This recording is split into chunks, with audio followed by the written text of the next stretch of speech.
Supreme court में chairman Pakistan Tehreek Insaf Imran Khan की Toshakhana case में सज़ा के खिलाफ दरख्वास्त पर समाअत अगले हफ्ते तक मुअख्खर हो गई। तोशाखाना केस में इमरान खान की सज़ा के खिलाफ अपील पर समाअत चीफ जस्टिस पाकिस्तान की सरबराही में 3 रुकनी बेंच कर रहा है। आज केस की समाअत शुरू हुई तो चीफ जस्टिस उमर अता बंदियाल ने रिमार्क्स दिए कि chief justice Islamabad high court मामले को देख रहे हैं। हमारे सिस्टम की यही खूबसूरती है कि हर केस एक बाकायदा तरीके के बाद सुप्रीम कोर्ट में आता है। इस्लामाबाद हाई कोर्ट के फैसले तक केस की समाअत मुलतवी कर रहे हैं। दूसरी जानिब इस्लामाबाद हाई कोर्ट में चेयरमैन पीटीआई की सज़ा मुअत्तली के खिलाफ दरख्वास्त पर समाअत कल तक मुलतवी कर दी गई है और कल भी इलेक्शन कमीशन के वकील अमजद परवेज एडवोकेट अपने दलाइल जारी रखेंगे। आज की समाअत के दौरान इलेक्शन कमीशन के वकील ने इस्तदा की कि चूंकि मुल्जिम अब मुजरिम बन चुका है और रियासत की तहवील में है, लिहाजा रियासत को भी इस केस में फरीक बनाकर उनका मौक़िफ़ सुना जाए। अब ज़राए का बताना है कि सुप्रीम कोर्ट में तोशाखाना केस की समाअत आज नहीं होगी। तोशाखाना केस की समाअत करने वाले बेंच के रुकन जस्टिस मुज़ाहिर नकवी लाहौर रवाना हो गए, जबकि सुप्रीम कोर्ट के अदालती अमले की भी छठी हो गई है। ज़राए का कहना है कि सुप्रीम कोर्ट में तोशाखाना केस की समाअत अब आइंदा हफ्ते होगी।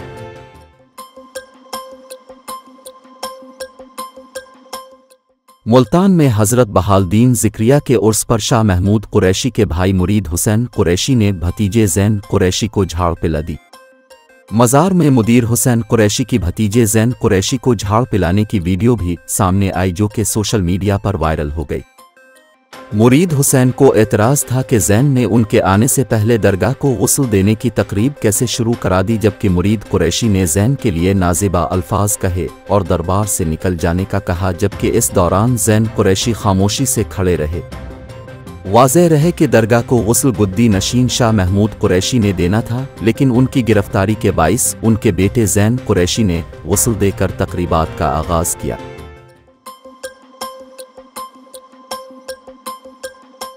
मुस्लिम लीग नून के कायद नवाज शरीफ की सितंबर में वतन वापसी के इम्कानात ख़त्म हो गए, जबकि उन्होंने फौरी तौर पर वतन वापस न आने का फैसला किया है।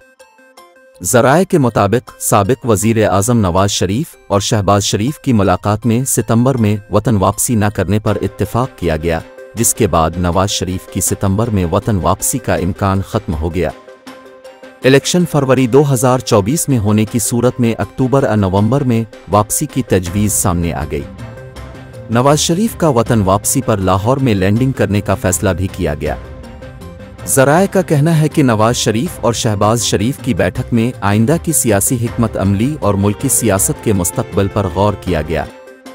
आइंदा आम इंतखाबात के लिए मुस्लिम लीग नून की इंतखाबी मुहिम के मामलात ज़ेर बहस आए, जबकि मुस्लिम लीग नून का आइंदा बयानिया क्या होगा, इस पर तफसीली मशावरत की गई।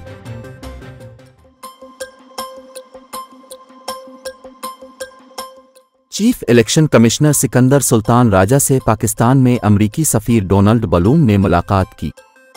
तर्जुमान अमरीकी सिफारतखाने के मुताबिक चीफ इलेक्शन कमिश्नर से मुलाकात में अमरीकी सफ़ीर ने पाकिस्तान के आइन के मुताबिक आज़ादाना और मुनसिफाना इंतखाबात के लिए अमरीका की हिमायत की यकीन दहानी कराई है। इस मौके पर चीफ इलेक्शन कमिश्नर से गुफ्तगू करते हुए अमरीकी सफ़ीर ने कहा कि पाकिस्तान के मुस्तकबिल के रहनुमाओं का इंतखाब करना पाकिस्तानी अवाम का काम है। डोनाल्ड बलून का कहना था कि अमरीका दोनों ममालिक के ताल्लुकात को मज़ीद गहरा और वसी करने के लिए अवाम के मुंतखब करदा नुमाइंदों के साथ मिलकर काम करता रहेगा।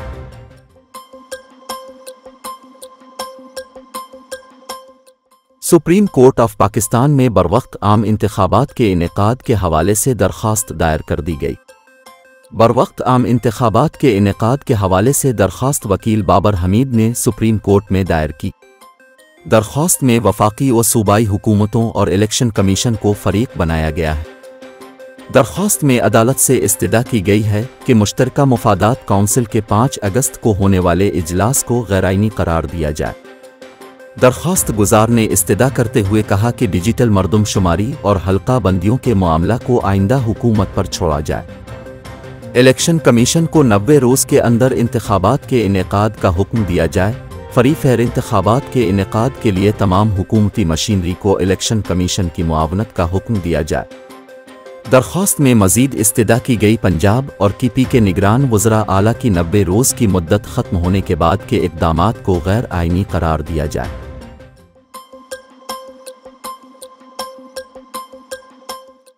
पाकिस्तान और अफ़गानिस्तान के दरमियान 3 वनडे मैचेस की सीरीज़ का आज दूसरा मैच खेला जा रहा है, जिसमें अफ़गान ओपनर्स ने टीम को बेहतरीन आगाज़ फराहम किया। दूसरा वनडे इंटरनेशनल मैच श्रीलंका के शहर हम्बनटोटा में खेला जा रहा है, जहां अफ़गानिस्तान ने टॉस जीतकर पहले बैटिंग का फैसला किया। इस वक्त अफ़गानिस्तान के 45 ओवर्स मुकम्मल हो चुके हैं और टीम ने 3 विकेटों के नुकसान पर 260 रन्स बना लिए हैं। अफ़गान ओपनर्स ने टीम को 227 रन्स की रिकॉर्ड पार्टनरशिप फराहम की। रहमान उल्लाह गिरबाज ने 151 रन्स की शानदार इनिंग्स खेली और शाहीन आफरीदी का शिकार बने, जबकि दूसरे ओपनर इब्राहिम ज़ाबरान 80 रन्स बनाकर उसामा मीर का शिकार बने। टॉस के मौके पर अफ़गानिस्तान के कप्तान हुशमतुल्लाह शहीदी का कहना था कि हम कमबैक करने की कोशिश करेंगे, 260 का हदफ ज़हन में रखकर मैदान में उतरेंगे। कप्तान बाबर आजम ने कहा कि विकेट बैटिंग के लिए अच्छी लग रही है, मैच में बेहतरीन बैटिंग की कोशिश करेंगे। बाबर आजम के मुताबिक आज कौमी टीम में कोई तब्दीली नहीं की गई है।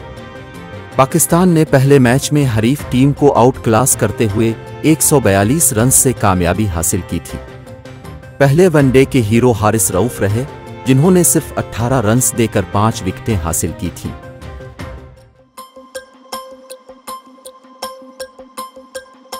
कराची में टिम्बर मार्केट में बिलों की अदम अदायगी पर बिजली काटने के लिए आने वाले अमले को यरगमाल बना लिया गया। ताजिरों का कहना है बिजली के इजाफी बिल किसी सूरत बर्दाश्त नहीं कर सकते। टिम्बर मार्केट में मीटर उतारने के लिए आने वाले के इलेक्ट्रिक अमले को ताजिरों ने अपने पास बैठा लिया। टिम्बर मार्केट एसोसिएशन के शर्जील गोपिलानी का कहना है कि इलेक्ट्रिक अमला जंपर और मीटर उतारने आया था। हम बिजली के इजाफी बिल किसी सूरत अदा नहीं करेंगे कि इलेक्ट्रिक को तहरीरी और दीगर फोरम्स पर आगाह कर चुके हैं। ताजिरों ने के इलेक्ट्रिक अमले को यरगमाल बनाए जाने के हवाले से मौक़िफ़ अपनाया कि उन्होंने अमले को आवाम से बचाया है। अगर ये शहरियों के हत्थे चढ़ जाते तो मामला कुछ और होता। इलाका मकीनों का कहना है बिजली मलती नहीं, कारोबार मुतासिर हो गया है। बिजली के बिलों में इजाफे ने जिंदगी के तमाम उमूर दिरहम बरहम कर दिए। ताजिर रहनुमाओं ने बाद में के इलेक्ट्रिक अमले को पुलिस के हवाले किया। पुलिस के मुताबिक के इलेक्ट्रिक का अमला बगैर किसी नोटिस के मीटर और जंपर क्यों उतार रहा था, तफ्तीश जारी है।